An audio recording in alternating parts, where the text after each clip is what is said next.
Hello everyone, कैसे हो आप लोग। चलिए, बहुत दिनों बाद मुलाकात हो रही है आप लोग से, क्योंकि मैंने कहा था आपको कि मैं वॉल्यूम 1 लेके आऊंगी। तो चलो, आज से हमारा वॉल्यूम 1 का सफर शुरू होता है। बेटा, वॉल्यूम 1 बहुत इंपॉर्टेंट बुक है आपके लिए। अगर आप किसी भी मीडियम के हो, चाहे हिंदी मीडियम के हो या इंग्लिश मीडियम के हो, अपने मीडियम के अकॉर्डिंग वॉल्यूम 1 चुनो। हिंदी मीडियम वाले हिंदी मीडियम वाला चुनो और इंग्लिश मीडियम वाले इंग्लिश का चुन लो। हिंदी मीडियम वालों को सब कुछ एक्सप्लेनेशन हिंदी में मिल जाएगा और वोकैबुलरी हिंदी इंग्लिश दोनों में मिल जाएगा। इंग्लिश मीडियम वाले याद रखना आप कि आपको कंप्लीट इंग्लिश में पढ़ना है, तो आपको इंग्लिश मीडियम में लेना पड़ेगा।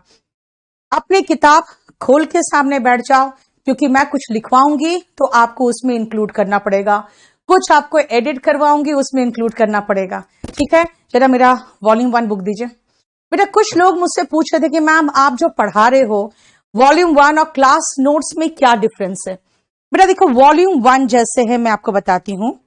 वॉल्यूम 1 पूरा अगर मैं कंप्लीट बताऊं आपको ग्रामर का पोर्शन, बेटा तो जैसे वॉल्यूम 1 खत्म हो रहा है, एक मिनट, 271 पेजेस में और 276 मान के चलो बेटा, 280 पेज में आपका ग्रामर का पोर्शन कंप्लीट हो रहा है।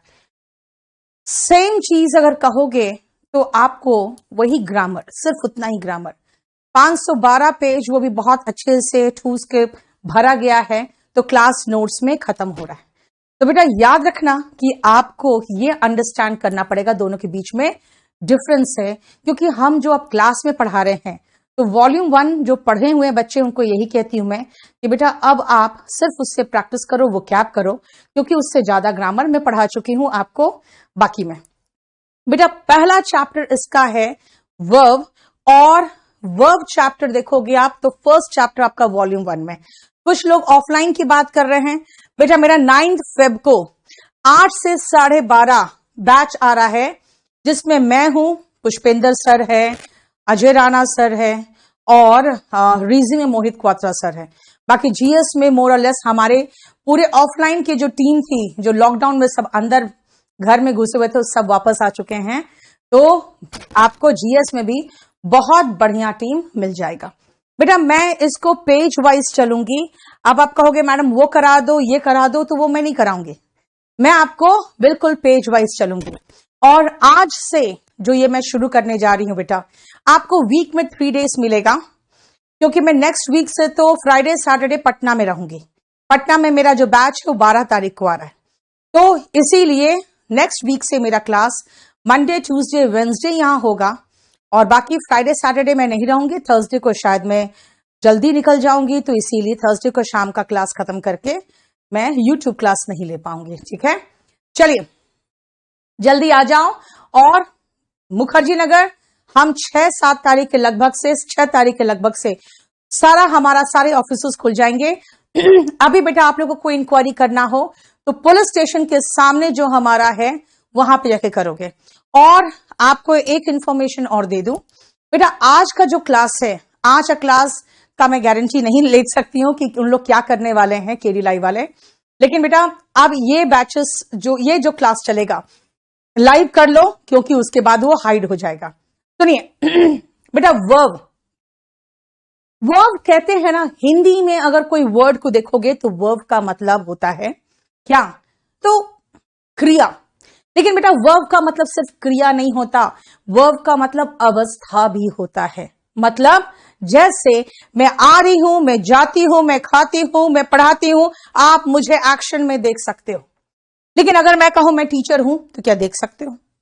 मैं आपको जानती हूं, क्या ये एक्शन को देख सकते हो? बोलोगे नहीं, मैं एक टीचर हूं, है ना, मुझे तुम पसंद हो, क्या ये कोई एक्शन जो देख सकते हो? इसलिए याद रखना, वर्ब क्या है, एक्शन वर्ड तो है, डूइंग वर्ड तो है, लेकिन बेटा स्टेट वर्ड भी है। इसलिए रिमेंबर, वर्ब को, क्योंकि हम क्रिया की जब बात करते हैं, हिंदी के अकॉर्डिंग की बात करते हैं, तो हम किसी भी डूइंग वर्ड को हम क्या कह देते हैं? डूइंग वर्ड क्या है? वो है वर्ब। तो आप हम ये भी कह सकते हैं कि बेटा डूइंग वर्ड के साथ हम अगर स्टेट वर्ड भी लगा दे, यानी जो स्टेट डिनोट करता है, डूइंग या स्टेट जो वर्ड है है ना। अगर मैं दोनों की बात कर दूं तो दोनों क्या है, दोनों ही वर्ब है। यानी कोई आप एक्शन बताता है तो कोई स्टेट यानी अवस्था बताता है। क्लियर। नाउ रिमेंबर, जब आप वर्ब की बात करते हो, जो लोग मुझसे पढ़ चुके हैं मेरे ऑनलाइन बैच में, आपको पता होगा मैंने वर्ब में transitive, intransitive, finite, non finite सब कुछ कराया है। लेकिन बेटा ये जो वॉल्यूम 1 है वो बिल्कुल आपको आधार बनाने वाला बुक है। तो आधार बनाने वाला जो बुक है, इसीलिए इसको बहुत कॉम्प्लिकेटेड करके नहीं बताया मैंने सिर्फ कहा है बेटा अभी फिलहाल आपके पास दो चीजें, एक हेल्पिंग वर्ब ले लो और एक को आप मेन वर्ब बता दो। यानी वर्ब को हमने सीधा सीधा फाइनाइट, जो आपके बाकी सारे जितने हैं ना, transitive, intransitive, finite, non finite, linking verb, ये सब छोड़ दिया है मैंने अभी, स्टेटिव वर्ब ये सब छोड़ दिया है। सिर्फ कह रही हूं मैं क्या, वर्ब को फिलहाल अभी दो कैटेगरी में डिवाइड करो, helping verb, main verb.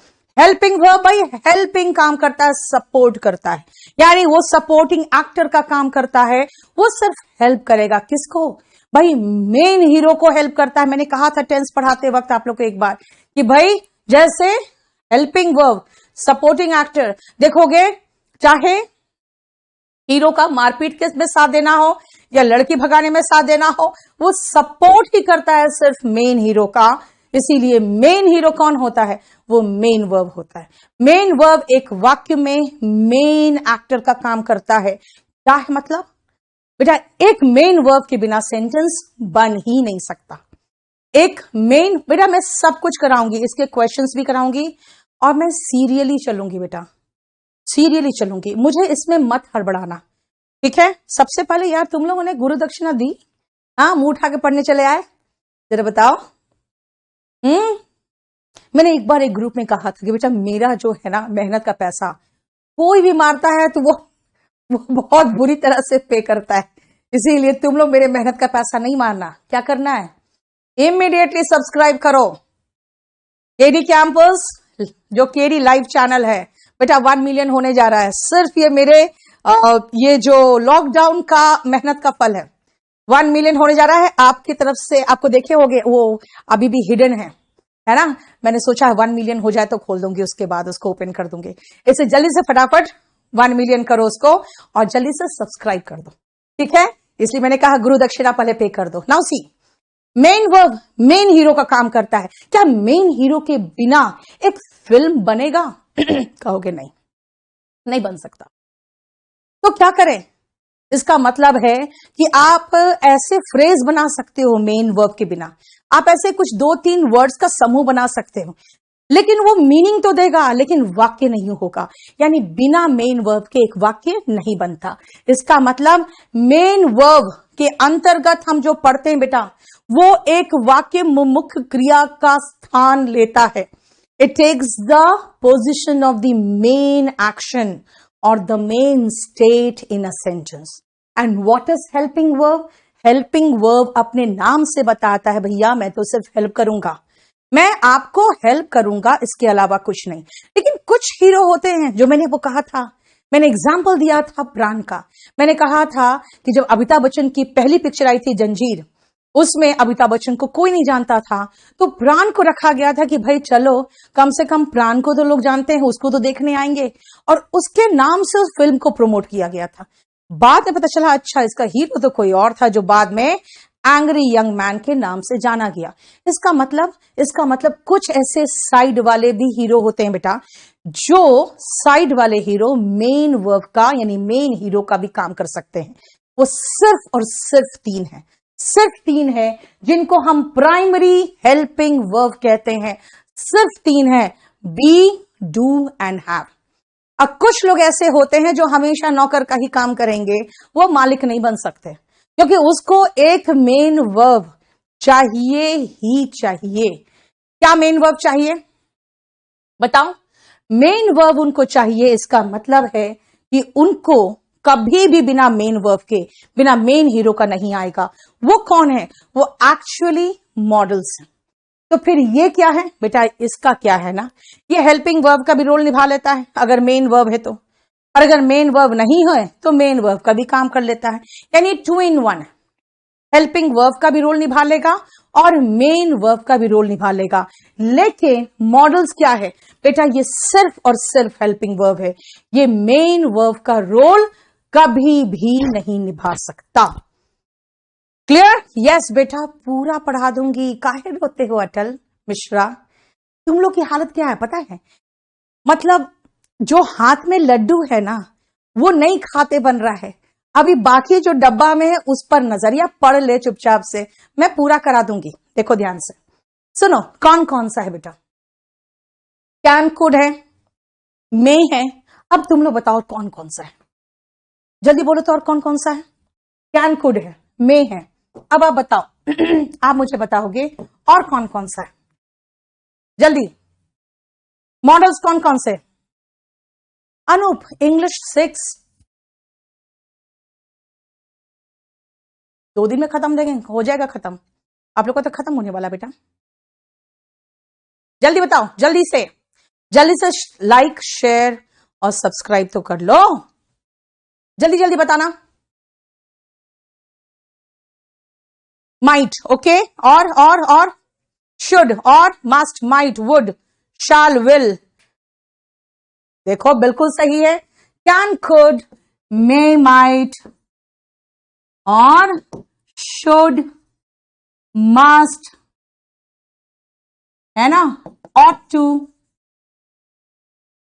will, shall, सब तो आता है तुम लोग को, है ना? Can, could, may, might, should, must, ought to, will, shall and would भी तो होगा भाई, है ना? will, shall है तो जब will का would है और shall का should है ना? इतने क्लियर? देखो तो कोई छूटा तो नहीं मेरे से? ought to, यस है। आप सुनो बेटा ध्यान से, लेकिन 3 ऐसे मॉडल्स है, नीड, डेयर और यूज टू, जिनको हम मार्जिनल या कहते हैं पार्शियल मॉडल्स।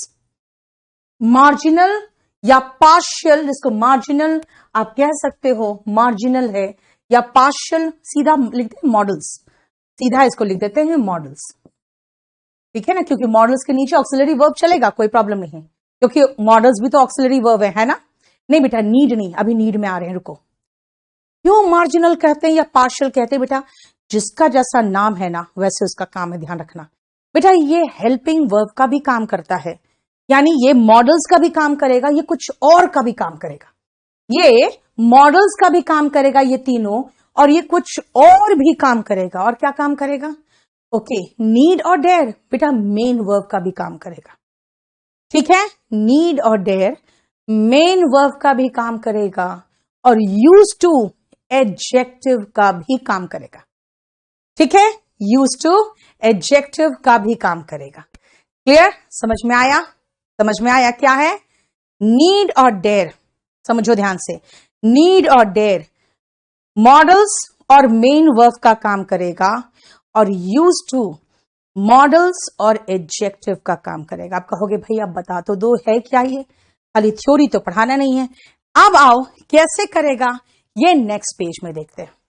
सुनो ध्यान से, हम लोग मॉडल्स को बिना पढ़े भी बेटा, मैं कई चैप्टर्स खींच देती हूं बिना मॉडल्स पढ़े। क्यों? क्योंकि मॉडल का बेटा 2 यूज है, अगर वो 2 यूज को कर लो, अगर वो 2 यूज को कर लो बेटा तो मामला खत्म है। पहला कि हर मॉडल के बाद एक मेन वर्ब आना चाहिए। मैंने कहा ना, ये ऐसे नौकर है जो कभी मालिक नहीं बन सकते, वो कभी कुछ नहीं कर सकता, ऐसा कुछ भी नहीं कर सकता जो मालिक वाला यानी कि मेन वर्ब वाला काम हो। वो सिर्फ और सिर्फ नौकर का ही काम करेगा, यानी उसको एक मेन वर्ब चाहिए ही चाहिए। रिमेंबर, उनको एक मेन वर्ब चाहिए ही चाहिए। और ये जो मेन वर्ब आएगा ना बेटा, बस एक बात ध्यान रखना, ये मेन वर्ब हमेशा बेस फॉर्म में होना चाहिए। तो कई जगह पे आप देख लेते हो फर्स्ट फॉर्म लिखा रहता है, लोग उतना ध्यान नहीं देते हैं। रीजन इज, अगर बी को छोड़ दो, बी को छोड़ दो तो हेल्पिंग वर्ब, अगर बी को हटा दो आप तो देखोगे मेन वर्ब में V1 और बेस फॉर्म सेम होता है। ठीक है ना, क्लियर, समझ में आया। इसीलिए ध्यान रखना बेटा, मेन वर्ब बेस फॉर्म में होगा और हर मॉडल के बाद एक मेन वर्ब आएगा ही आएगा। This is very essential. ठीक है, क्लियर, बोलो कोई प्रॉब्लम यहां तक। तो क्या है verb? Verb is doing word, verb is state word. ठीक है, क्या है ये, कैसे, कितने प्रकार के होते हैं? Helping verb, main verb. Main verb भाई मेन क्रिया का काम करता है, जो मेन एक्शन होगा। हेल्पिंग वर्ब क्या होगा? वो हेल्प करेगा, खाली हेल्प करेगा नहीं। एक तरह के हेल्पिंग वर्ब होते हैं जिनको हम प्राइमरी हेल्पिंग वर्ब कहते हैं, जिसमें डू, बी और हैव आता है। वो हेल्प भी करता है और मेन वर्ब का भी काम करता है। और दूसरा है आपका मॉडल्स, जो सिर्फ हेल्पिंग वर्ब का काम करता है। उसे मेन वर्ब भी चाहिए और मेन वर्ब हमेशा बेस फॉर्म में होना चाहिए। बताइए, बोलो, किसी तरह कोई क्वेश्चन है तो। बेटा मैं कितना टाइम लेती हूं बैच खत्म करने का या ये कोर्स खत्म करने का, बेटा मुझे नहीं पता। मुझे कई बार बच्चे पूछते हैं मैम कितना टाइम लगेगा, मैं कहती हूँ बस 6 से 7 महीना लेके आओ मेरे पास फिर क्या ही इंग्लिश पढ़ने की जरूरत नहीं पड़ती। ठीक है, अब ये बुक मेरे कोर्स का मैं कह सकती हूँ आधा से भी कम है, लेकिन इसमें वो कैब भी है, तो मान के चलो 3 महीने लग जाते हैं। ठीक है, चलो नेक्स्ट आओ, ध्यान से देखो, आपको खुद पता चलेगा कि मैं क्या कहना चाहती हूं। देखो, I am use to sleeping late at night. अब ये क्या हुआ, आप ध्यान से सुनना, लास्ट पेज में एक चीज ध्यान से देखना। मैंने कहा हर मॉडल के बाद मेन वर्ब बेस फॉर्म में आता है, लेकिन नीड और डेयर ऐसे मार्जिनल वर्ब्स है, ऐसे मार्जिनल हेल्पिंग वर्ब्स है कि इनका प्रयोग मेन वर्ब के रूप में भी हो सकता है, जो कि मैंने कहा था नीड और डेयर, और एडजेक्टिव के रूप में जैसे यूज टू। यानी मॉडल तो है ही क्या, मैंने क्या कहा आपको, नीड और डेयर मॉडल तो है ही, और यूज टू मॉडल तो है ही, लेकिन ये मॉडल्स होने के अलावा और क्या है, तो भाई नीड और डेयर मेन वर्ब भी है। ठीक है, मेन वर्ब भी है और यूज टू एडजेक्टिव भी है। जरा देखते हैं कैसे मेन वर्ब और एडजेक्टिव कैसे है, जरा देखे तो, ध्यान से देखना, जरा एक बार रीड करो और मुझसे बताओ। इंपरेटिव सेंटेंस बेटा जो आदेश, निवेदन, सजेशन वाले होते हैं, वर्ब के बेस फॉर्म से शुरू होते हैं। दिनेश चल ध्यान से देखना बेटा, I am use to sleeping late at night, मैं क्या बोलना चाह रही हूं, मैं देर से सोने की आदी हूं, मैं आदी हूं, तो मैं हूं, आई एम, आदि तो यूज टू। बेटा एक चीज याद रखना, अगर आप इज एम आर यूज करते हो ना, तो या तो हेल्पिंग वर्ब होता है या तो मेन वर्ब होता है। क्या कहा, या तो वो हेल्पिंग वर्ब होगा या तो वो मेन वर्ब होगा। लेकिन बेटा खुद सोचो, अगर वो हेल्पिंग वर्ब है, अगर वो हेल्पिंग वर्ब है तो मेन वर्ब आईएनजी फॉर्म में आना चाहिए। फिर यहां पे थर्ड फॉर्म दिख रहा है, ओके हो सकता है पैसिव वॉइस हो, बेटा पैसिव वॉइस भी नहीं है। क्यों? क्योंकि पैसिव वॉइस होता ना तो जो आगे बैठा हुआ है उस पर काम होता, वो आदि होता, ये बात नहीं होती। इसका मतलब ये कुछ और है, ये या तो V1 ING होता या तो यहां कोई वर्ब ही नहीं होता, सिंपल प्रेजेंट टेंस का अगर लेते तो क्या है ये, ध्यान से सुनना बेटा। यहां पे अगर मैं बात करूं, सॉरी यहां पे मेन वर्ब है, ठीक है, तो एम यहां पे मेन वर्ब है और ये जो यूज टू है ना वो एडजेक्टिव है। ये जो यूज टू है वो क्या है बेटा, वो एडजेक्टिव है। और एडजेक्टिव क्या में खत्म हो रहा है बेटा, किसी प्रेपोजिशन में। ओके, इसका मतलब है यूज टू में, देखो यूज का मतलब कुछ और है, टू का मतलब कुछ और है, दोनों मिलके कुछ और मीनिंग दे रहा है, कुछ और मीनिंग दे रहा है। तो याद रखना ये टू जो है ना बेटा ये प्रेपोजिशन है, प्रेपोजिशन किसी वर्ब के साथ लग जाता है ना तो वो कुछ और मीनिंग देने लगता है कई बार, और उसको हम फ्रेजल वर्ब में पढ़ते हैं। ठीक है, समझ में आया? उसको हम क्या में पढ़ते हैं? उसको हम फ्रेजल वर्ब में पढ़ते हैं। अब बेटा इसका मीनिंग कुछ और निकल जाता है। जैसे कोई एक एग्जाम्पल बताएं। लुक इनटू, लुक मतलब देखना, इनटू मतलब कुछ अंदर जाना। तो लुक इनटू का मतलब क्या होगा भाई? अंदर देखना नहीं। लुक इनटू का मतलब होता है जांच पड़ताल करना। इसका मतलब वर्ब का मीनिंग भी नहीं निकल रहा है, यूज का मीनिंग होता है इस्तेमाल करना। और टू का मतलब तो प्रेपोजिशन है, लेकिन यूज टू का मतलब यहां क्या निकलता है?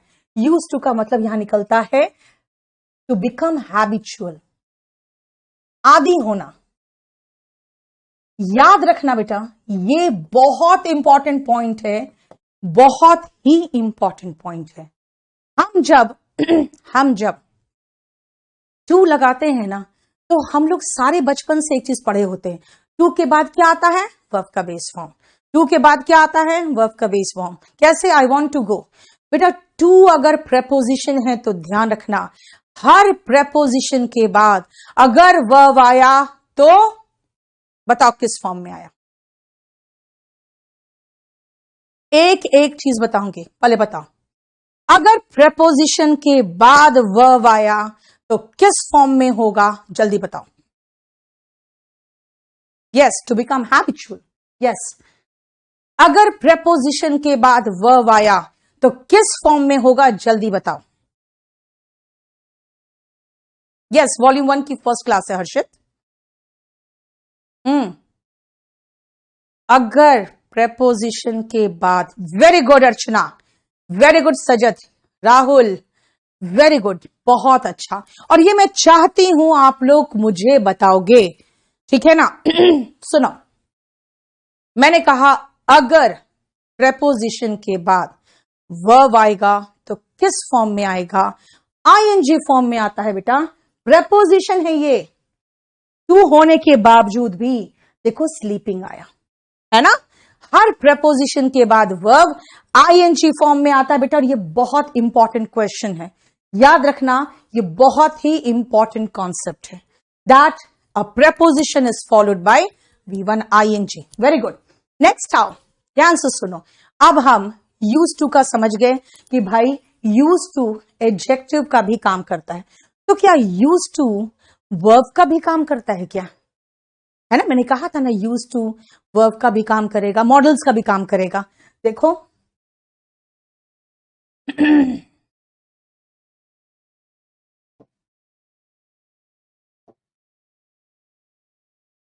आपने बुक निकाले हो ना आप लोग? बेटा लिख लो, क्योंकि हम एडजेक्टिव बता रहे हैं तो मैं आपको यूज टू मॉडल्स का भी बता दूं।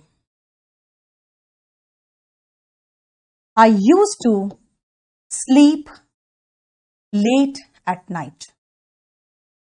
चलो एट नाइट लगाना चाहते हो लगाओ, नहीं तो लेट लगा के छोड़ दो। आई यूज टू स्लीप लेट। देखो यूज टू बेटा, यहां पे यूज टू क्या है? ये यूज टू यहां पे मॉडल है, और हर मॉडल के बाद वर्ब बेस फॉर्म में आता है। हो गया? देखो, यानी जो कहा था मैंने बिल्कुल सही कहा था ना कि यूज टू एडजेक्टिव भी है। कैसे पता एडजेक्टिव है बेटा? उसके आगे तो मेन वर्ब लगा है। और यूज टू कैसे कहा मॉडल है? क्योंकि हर मॉडल के बाद वर्ब बेस फॉर्म में आता है। देखो, देख रहे हो? क्लियर? इसका मतलब ये मॉडल और ये क्या एडजेक्टिव दोनों है। बुक रखे हो ना, निकाल के लिखते चले जाओ साथ ही साथ, ठीक है? क्लियर? और ये यूज टू क्या डिनोट कर रहा है बेटा? यहां पे use to habitual action denote कर रहा है। I am use to, am बता रहा भाई प्रेजेंट की बात हो रही है, पास्ट में मत जा। मतलब मैं देर से सोने का आदी हूं। और ये क्या बोल रहा है? याद रखना बेटा, use to as a modal बेटा ये पास्ट हैबिट दर्शाता है। ये पास्ट हैबिट दर्शाता है। मतलब क्या बनाया?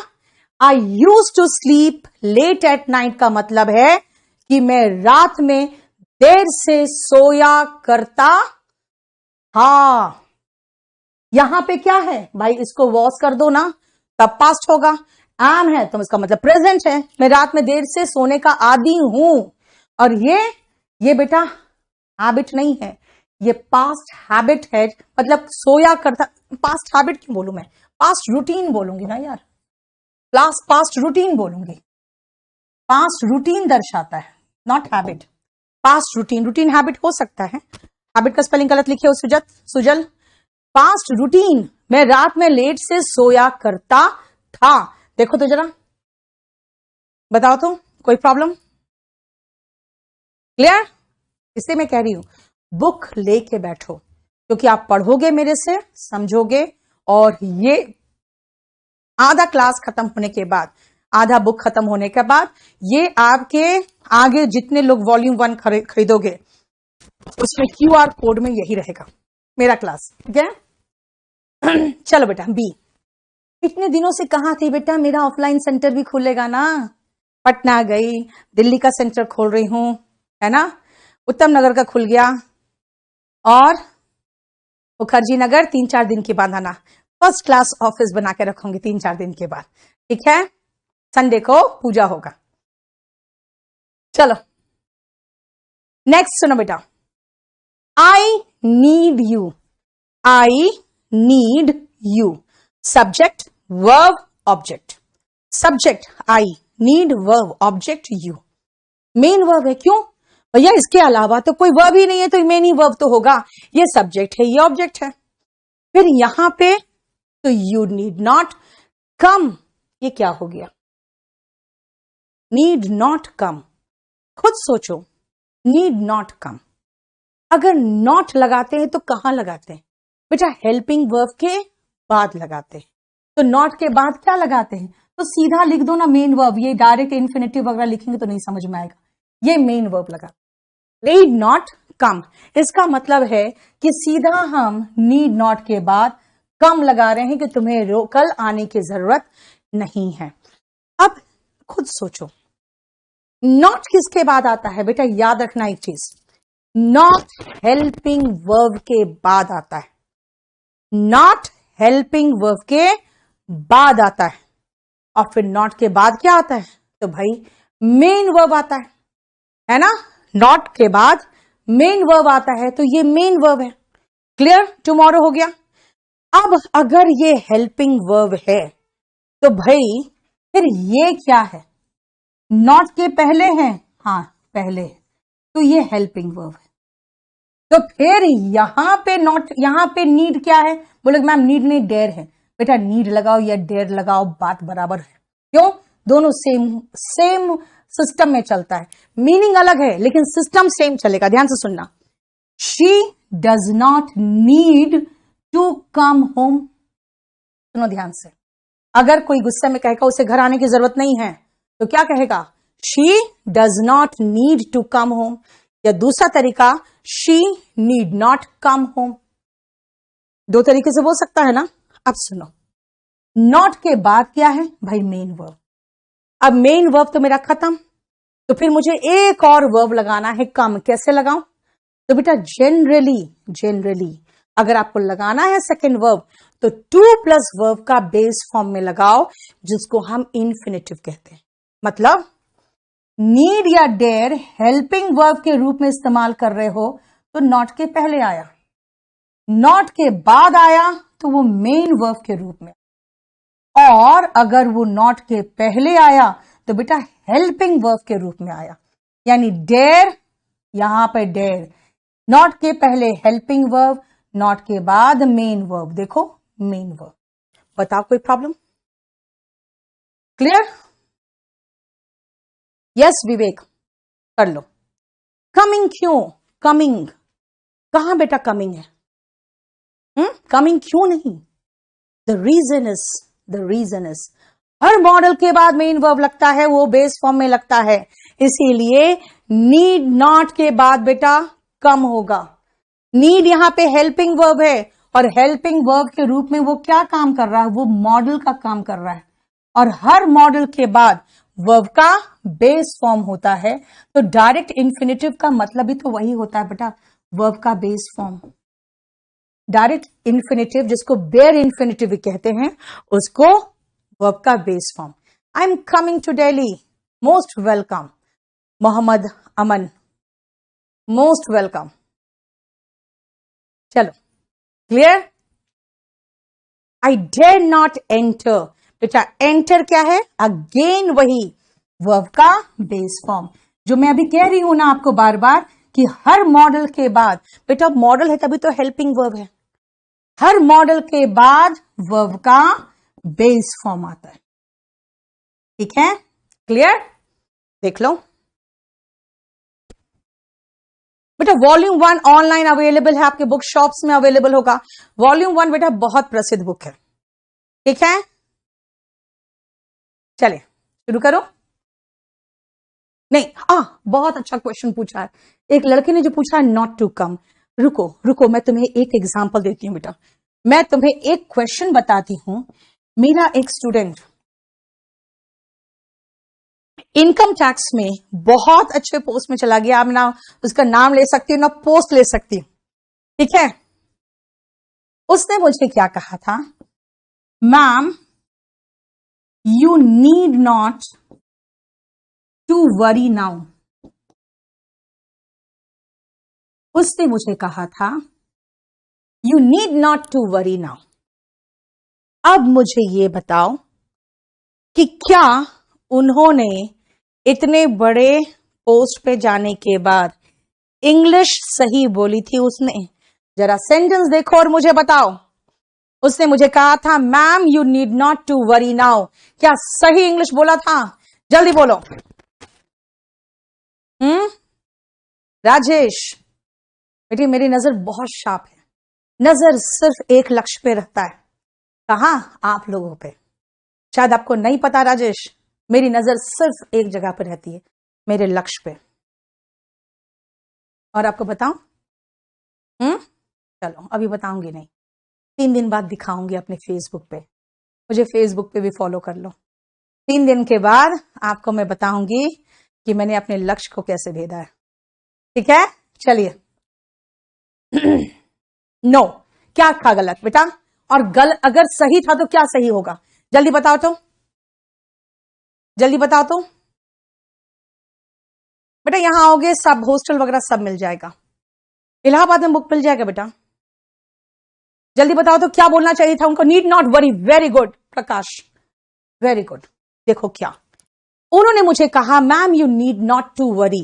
बेटा नॉट के पहले नीड लगाया, यानी उन्होंने मॉडल लगाया, और हर मॉडल के बाद वर्ब बेस फॉर्म में होता है। ये गलत था। उन्होंने मॉडल के बाद सीधा इंफिनिटिव लगा दिया। भैया तुम्हारा मेन वर्ब कहां है? मॉडल के बाद मेन वर्ब लगाओगे, है ना, तब ना आगे कुछ आपको इंफिनिटिव लगाना लगा लो। यू नीड नॉट वरी होगा। द रीजन इज हर मॉडल के बाद वर्ब का बेस फॉर्म होता है। लेकिन बेटा नीड और डेयर बहुत ही कचड़ा टाइप का चीज है, इसीलिए उसको मैं डिटेल में बताऊंगी। रुको, हाँ ये लो, ये केडी लाइव वाले भी नहीं सुधर रहे हैं बेटा, मेरा ऑफलाइन भी खुल रहा है, समझा करो।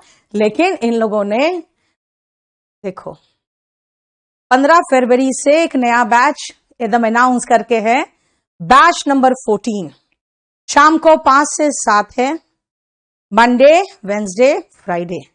इसका मतलब जानते हो क्या है? इसका मतलब है कि फ्राइडे जब मैं पटना रहूंगी ना, तो वहां पर भी इन लोग एक स्मार्ट बोर्ड लगा के स्टूडियो बना के वहां से मुझे वहां भी खदेड़ेगा। यस, मैं समझ गई। चलो अब आइए कि नेक्स्ट पॉइंट पे। अब बहुत आसान है क्योंकि मैंने इसको बहुत डिटेल में पहले एक्सप्लेन कर दिया। ध्यान से सुनना बेटा, मॉडल ऑक्सिलरी वर्ब का प्रयोग मेन वर्ब के रूप में नहीं होता। मैं बता चुकी हूं, अभी बता चुकी थी मैं कि वो सिर्फ नौकर का काम करता है, मालिक का काम नहीं करता, है ना। तो इसका मतलब है उसे एक मेन वर्ब चाहिए ही चाहिए। दूसरा है कि मॉडल ऑक्सिलरी वर्ब्स का बेटा V1, V2, V3, V1 ING ये सब फॉर्म्स नहीं होते, है ना, ये सब फॉर्म्स नहीं होते, यानी वो पर्सन के अकॉर्डिंग चेंज नहीं होता। I can do, you can do, he can do, he cans तो नहीं बता रहे। आई डू, यू डू, ही डस, अब डस हो रहा है, लेकिन कैन का कैंस नहीं बताया। इसीलिए मॉडल्स को नॉन फाइनाइट वर्ब भी कहते हैं, क्योंकि वो पर्सन पे डिपेंड नहीं करता, वो टेंस पे भी डिपेंड नहीं करता, कुछ हद तक डिपेंड करता है, लेकिन वो मैक्सिमम मैं कह सकती हूं, इसलिए नॉन फाइनाइट वर्ब कहते हैं क्योंकि वो पर्सन पे डिपेंड ही नहीं करता। यानी इनके ये फॉर्म्स नहीं होते। आप कहोगे मैम है तो कैन का कुड है, बेटा कैन का एक जगह पे कुड है, लेकिन कुड के अपने डिफरेंट यूजेस है, ठीक है, कुड के अपने डिफरेंट यूजेस है और कैन के भी अपने डिफरेंट यूजेस है। समझ में आया? क्लियर? नेक्स्ट आओ, शी कैन हेल्प। बेटा यहां पे वर्ब का बेस फॉर्म लिख दो तो बेटर होगा, क्योंकि हम लोग वर्ब का बेस फॉर्म मॉडल के बाद लगाते हैं। जनरली उसको फर्स्ट फॉर्म लोग बोल देते हैं, इसीलिए V1 लगा हुआ है, और ये मैंने आपको ऑलरेडी बता दिया है, ठीक है। अब आओ ध्यान से कि ऑट और यूज के बाद जो ये इन्फिनिटिव लगता है बेटा, उसको आप खुद ऐसे सोच सकते हो कि भाई ये जो ऑट टू है ना और यूज टू है, हम इसको क्यों ना सीधा कह दे कि भाई ये मॉडल्स है, ऑट टू मॉडल है, यूज टू मॉडल है, और क्योंकि हर टू के बाद वर्ब का बेस फॉर्म लगता है और हर मॉडल के बाद वर्ब का बेस फॉर्म लगता है, हर टू के बाद वर्ब का बेस फॉर्म लगता है, हर मॉडल के बाद वर्ब का बेस फॉर्म लगता है, तो दोनों हिसाब से भी देख ले तो भी वर्ब का बेस फॉर्म होगा यार, ये तो भी तो वर्ब का बेस फॉर्म होगा। कौन वर्ब का बेस फॉर्म होगा? ये कम है, देखो ये रेस्पेक्ट है। यानी अगर यूज टू और हम ऑट टू की बात करें तो यूज टू और ऑट टू के बाद हम सीधा लिख देते हैं कि प्लेन इन्फिनिटिव बेयर इन्फिनिटिव लगता है, यानी वर्ब का बेस फॉर्म लगता है। चलो खत्म करें। क्लियर? बोलो कोई प्रॉब्लम यहां तक? बोलो। फाइन, चलो नेक्स्ट आओ, अब हम एक एक मॉडल देख लेते हैं। और जानते हो बेटा ये क्लास आपके लिए बहुत इंपॉर्टेंट इसलिए हो जाता है क्योंकि हम मॉडल्स बहुत बाद में पढ़ाते हैं क्लास में, और आप लोग मुझे लगता है पहली बार मेरे से मॉडल्स पढ़ रहे हो यूट्यूब पे, इसीलिए इसको ढंग से पढ़ लो, ठीक है। सुनो ध्यान से, हम आते हैं मॉडल ऑक्सिलरी वर्ब्स में। और बेटा एक चीज बताऊं मैं आपको, इसमें बहुत लिमिटेड है, बहुत लिमिटेड है, इतना यूज आपको आना ही चाहिए अगर आप कोई भी एग्जाम देना चाहते हो तो। इसीलिए देखा जाए तो मैंने जो 18 सेट करवाए थे ना, ये वॉल्यूम 1 तो उसको आराम से पार करा देगा आपको। आगे जाके फंसोगे मेंस में, 2016 का पेपर देखोगे ना तो बड़ा दिमाग खराब होगा। चलो आओ कैन एंड कुड, ध्यान से समझना बेटा। कैन का प्रयोग बेटा शक्ति, योग्यता, आपकी क्षमता यानी पावर, एबिलिटी और कैपेसिटी को अभिव्यक्त करता है। और ये कैन का जो पास्ट टेंस है कुड, तो अगर मैं पावर की बात करूं तो वो पास्ट के पावर को व्यक्त करेगा।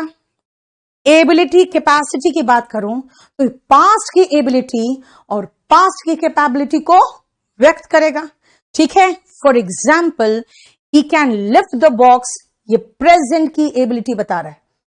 He can lift the box, present की एबिलिटी है। And I could not come yesterday, ये मेरी पास्ट की क्षमता थी, मैं नहीं आ पाई, है ना।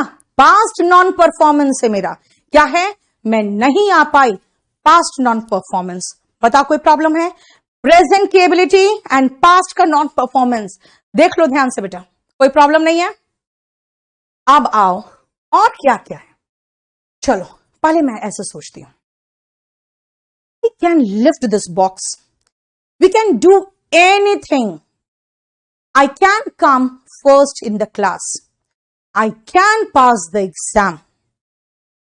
ठीक है, लेकिन अगर मैं कहूं I cannot come today, तो मैं एबिलिटी नहीं इनएबिलिटी दर्शा रही, एबिलिटी नहीं इनएबिलिटी दर्शा रही हूं। लेकिन अगर मैं ये कहूं यू कैन गो नाउ, काम कर रहे थे, शाम को 5 बज गए, मैं कहूंगी you can go home now, है ना।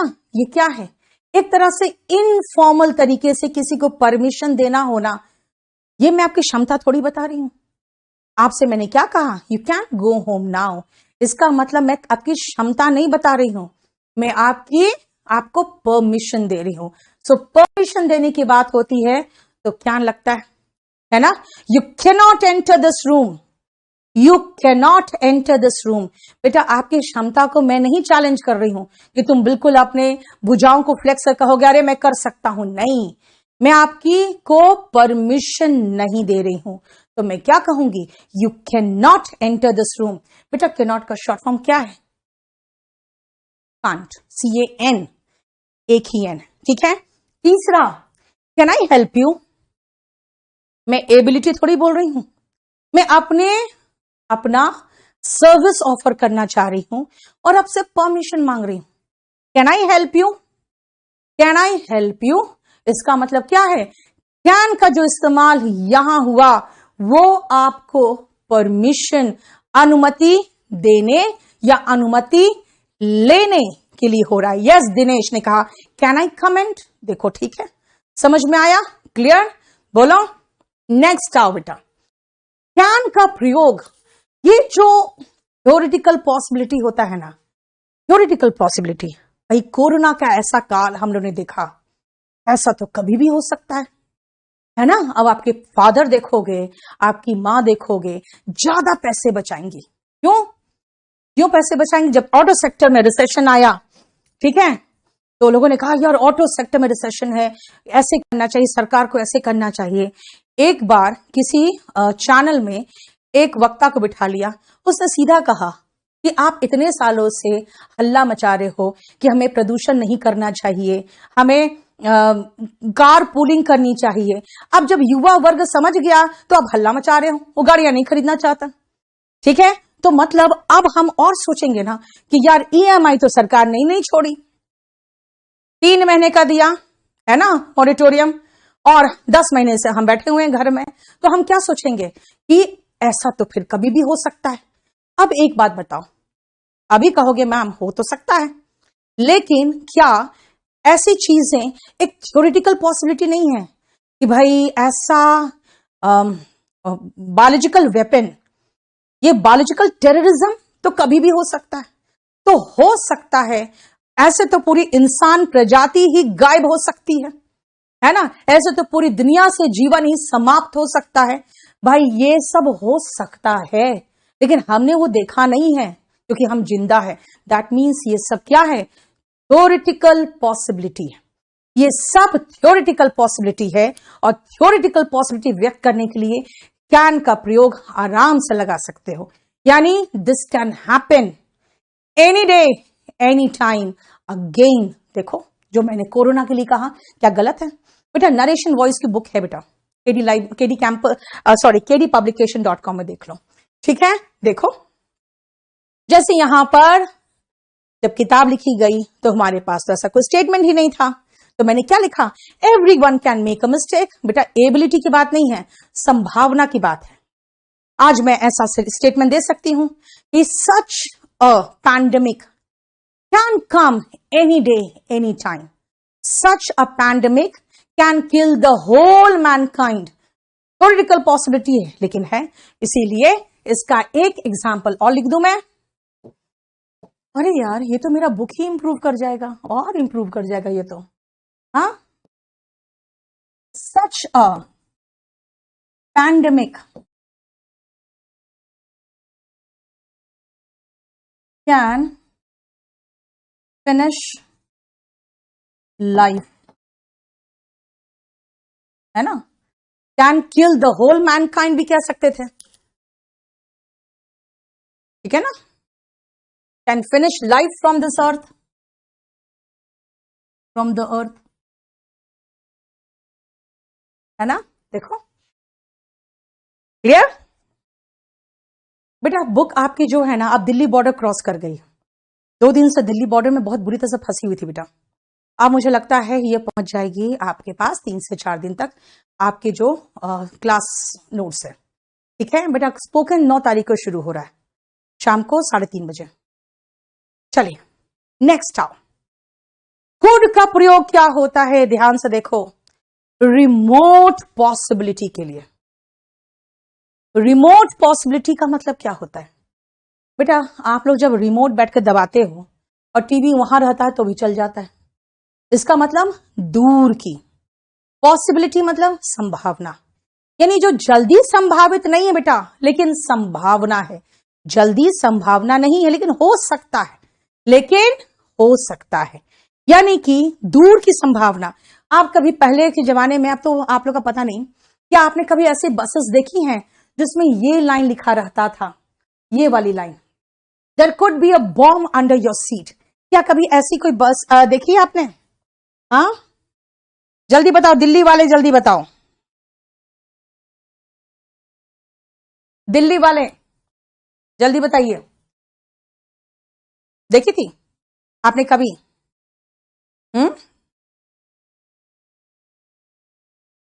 यस, बहुत कम पॉसिबिलिटी।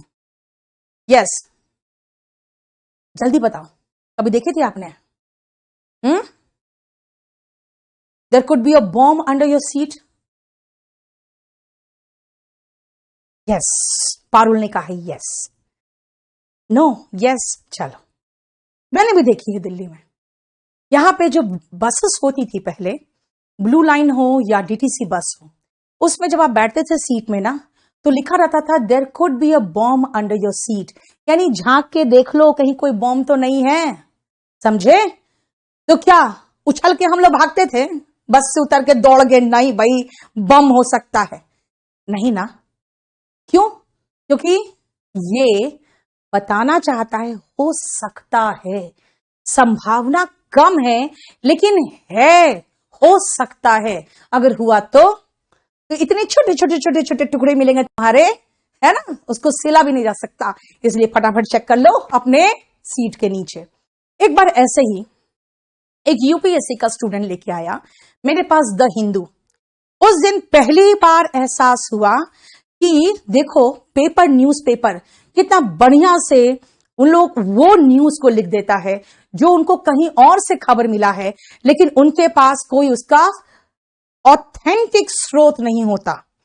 वो नहीं कह सकते हैं the news is straight from the horse mouth. From the horse mouth का मतलब होता है रिलायबल, वो नहीं कह सकते। वो आया, कहा मैम लिखा हुआ है सद्दाम कुड बी हैंग्ड, और आपने तो पढ़ाया है कि जो पास्ट की एबिलिटी है उसके लिए कुड आता है। I could not come yesterday, यहां तो सद्दाम कुड बी हैंग्ड लिखा है, सद्दाम का तो अभी ट्रायल ही चल रहा है, तो ये कुड क्यों लिखा है? कुड का मतलब तो पास्ट की एबिलिटी है। नहीं बेटा, वो कुड उस समय फ्यूचर की पॉसिबिलिटी थी, क्योंकि सद्दाम पर ट्रायल चल रहा था।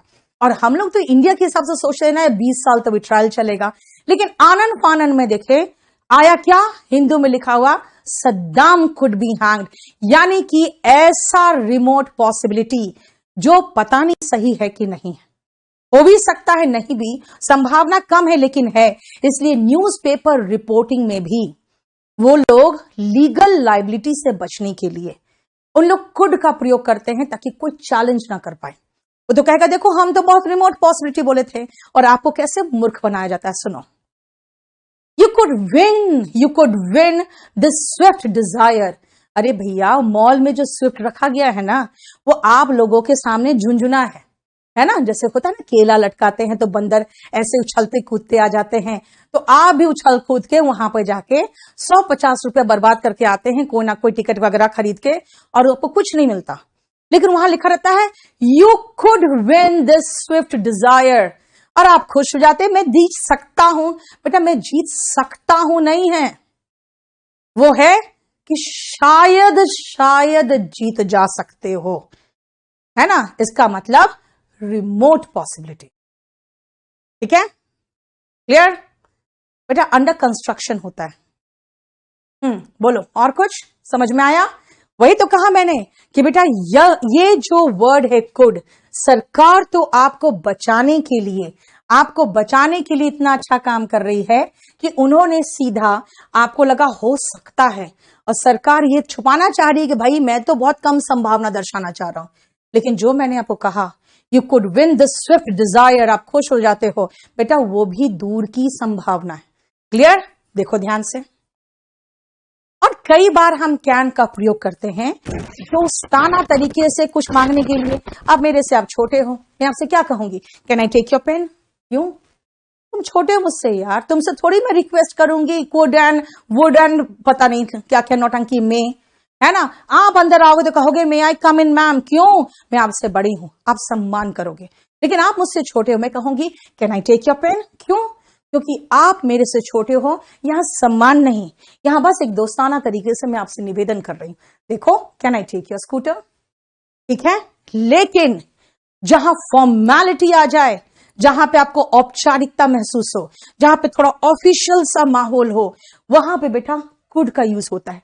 इसीलिए जब आप किसी ऑफिस में ऐसे फोन करते हो, क्या कहते हो, could I talk to mister Sharma, could I talk to, could you connect me to, है ना। इसका मतलब आप उससे रिक्वेस्ट कर रहे हो। कैसा रिक्वेस्ट है, फॉर्मल रिक्वेस्ट है। हम लोग कितने पेज तक कर लिए, इसमें पेज नंबरिंग करा दो यार, हाँ है, ओके 9 पेज तक कर लिए, 9 पेज तक कर लिए बेटा। मैं आपको एक दो छोटा इंफॉर्मेशन दे दूं मैं और रुकना, कुछ अच्छे इंफॉर्मेशंस हैं, इंफॉर्मेशंस नहीं पीसेस ऑफ इंफॉर्मेशन है, ठीक है, कुछ अच्छे पीसेस ऑफ इंफॉर्मेशन है। इसलिए मैं चाहती हूं आप लोग बने रहो और आप लोग मेरा बहुत साथ देते हो। इसीलिए कभी कभी जब खुश होती हूं तो आपके साथ अपने कुछ बातें शेयर भी करना चाहती हूं। I just wanted to share one small piece of good news. ठीक है, क्या है, सुनो ध्यान से। मुखर्जी नगर में बहुत बढ़िया ऑफिस तैयार हो रहा है। You all are most welcome there. और ये ऑफिस मंडे से पूरी तरह से बिल्कुल कंप्लीट स्टार्ट हो जाएगा। और आप लोग से एक छोटी सी इंफॉर्मेशन और शेयर करनी थी कि वो ऑफिस मैंने लॉकडाउन के बाद वहीं पर लिया है और उसी बिल्डिंग का लिया है जहां से मुझे 5 साल पहले बिल्कुल बेआबरू होकर निकले थे, जहां से हम, आप समझ सकते हो कहां की बात कर रही हूं, है ना। मैंने उसी बिल्डिंग में केडी कैंपस का ऑफिस ले लिया है। तभी मैंने आपको कहा था कि बेटा सिर्फ लक्ष्य रखो अपना, कहां पहुंचना है लक्ष्य रखो, क्योंकि मैं एक चीज जानती हूं, अगर पूरी शिद्दत से कुछ चाहो ना तो आपको वो मिलने से या आपको उसको पाने से कोई नहीं रोक सकता। इसीलिए मैं आपके सामने बेटा कभी भी बहुत बड़ी बड़ी बातें नहीं करूंगी, कोई मोटिवेशनल टॉक नहीं करूंगी। द रीजन इज मैं अपनी लाइफ को भी इस तरह से खुली किताब बना के आपके लिए पेश कर दूंगी, आप लोग खुद मोटिवेटेड हो गए देखकर कि हाँ ऐसा हो सकता है। आपको मैं कोई कहानी नहीं सुनाऊंगी, सिर्फ ये बताऊंगी कि ऐसा हो सकता है, ठीक है। तो मोस्ट प्रोबेबली मैं संडे को पूजा करूंगी और संडे को आप लोग मोस्ट वेलकम हैं। कहां पे, मुखर्जी नगर में मेरठ स्वीट्स के पास एक बिल्डिंग छोड़कर, ठीक है, वो पूरी बिल्डिंग जो कभी first second and third floor मेरा ऑफिस हुआ करता था और जहां से बहुत बेआबरू होके हम निकले थे, वहां पे आप आइए, केडी कैंपस का हेड ऑफिस मिलेगा and I will be there on Sunday. You all are most welcome. उस दिन यहां पे मैं पूजा कर रही हूं, ठीक है। दूसरी बात, जितने पुराने बच्चे हैं बेटा, आप लोग जो 10 महीना इंतजार किए इंस्टीट्यूट के खुलने का, आप लोग भी मोस्ट वेलकम हो। आप लोग 9 तारीख को बेटा हमारा नया बैच है, लेकिन क्योंकि मैं अच्छे से जानती हूं आप लोग सब कुछ भूल भाल के बैठे होंगे और 10 महीने में हमने भी अपने आप को बहुत इंप्रूव किया है, तो इसीलिए मैं आप लोग को भी 9 को आने का बिल्कुल इनविटेशन, और आप लोग को परमिशन की जरूरत नहीं है यार, अपने घर में आने के लिए आपको परमिशन की जरूरत नहीं है। आप आके एक बार क्लास कर लो, मिल लो। अगर आपको लगता है कि नहीं मैम हम आधा पढ़ चुके थे, आधा के बाद पढ़ेंगे, तो थोड़ा सा रुकना पड़ेगा, क्योंकि फिर मैं सेकेंड बैच में उन लोगों को लेकर फिर मैं नाउन से शुरू कर दूंगी, ठीक है, क्योंकि मैं क्लास में तो वर्ब से शुरू करती हूँ ना, तो फिर मैं उनमें नाउन से शुरू कर दूंगी, तब आ जाना, ठीक है। और कल कौन सा दिन है, कल वेंसडे है, कल इसी समय 9 से 10 मैं इसकी आगे क्लास कराऊंगी पेज नंबर 9 के बाद। चलो thank you so much. Boring road में पटना बेटा, पटना बोरिंग रोड में मेरा क्लास 12 तारीख को शुरू हो रहा है 1:30 से 4:30, ठीक है। फर्स्ट बैच है इसलिए 1:30 से 4:30 ले रही हूं मैं, ताकि मैं मॉर्निंग में फ्लाइट पकड़ूं तो 12:30 तक वहां पहुंच जाऊंगी। और फिर सेकेंड बैच बेटा मॉर्निंग में आएगा। अभी 1:30 से 4:30 वहां का बैच है 12 तारीख को। यहां पे 9 तारीख को सुबह 8 से 12:30 जिसमें मेरा क्लास चलेगा 11 से 12:30। ठीक है, और कोई क्वेश्चन बताओ? चलो, thank you so much, God bless you, और कल मिलते हैं सेम 9 बजे। चलो, थैंक यू।